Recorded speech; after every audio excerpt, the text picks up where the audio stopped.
has the rapid expansion of assisted suicide in Canada crossed a dangerous moral line. In 2016, Justin Trudeau's government first legalized the controversial practice following decades of emotional debate, attempting to balance the wishes of those who were terminally ill, suffering, and seeking the right to die on their own terms, with the concerns of others determined to protect our most vulnerable. To do this, the original legislation included numerous protections to prevent its abuse, restrictions that the Liberals have now abruptly and dangerously removed, along with dumping their promise to conduct a full review of the previous law.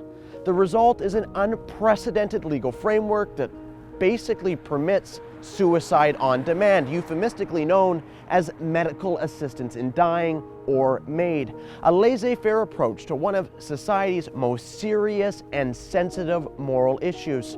For example, to qualify for assisted suicide, individual Canadians no longer need their death to be reasonably foreseeable. That includes the disabled, who will no longer need to be terminally ill to be euthanized, nor will an individual need to wait 10 days from the time of their request to their eventual euthanasia. A person could literally decide they want to die at 9 a.m. and be dead by lunch, leaving no time for reflection, second thoughts, or intervention from loved ones and family. And now the government is even planning to expand its availability and access to the mentally ill. Is this really what we want for our society? The persistent devaluing of human life, the removal of its sanctity, the metaphorical opening of Pandora's box where suicide is not only socially acceptable, but actively enabled and supported by our own government. And incredibly, our political class seems oblivious to the inevitable consequences of this decision. Think about the elderly, the handicapped, the mentally distressed.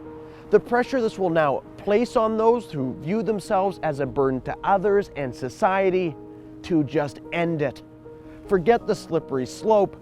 Canada's careening off a dangerous moral cliff, declaring a virtual open season on the people who need our protection most.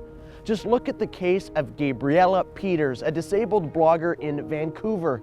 She has already had a healthcare professional sit by her bedside and urge her to consider ending her own life.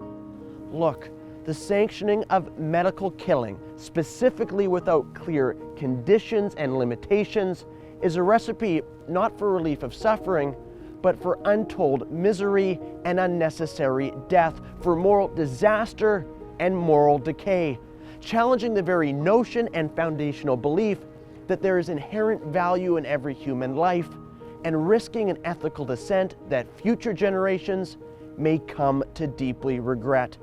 For the C2C Journal, my name is Aaron Gunn. Thanks for watching.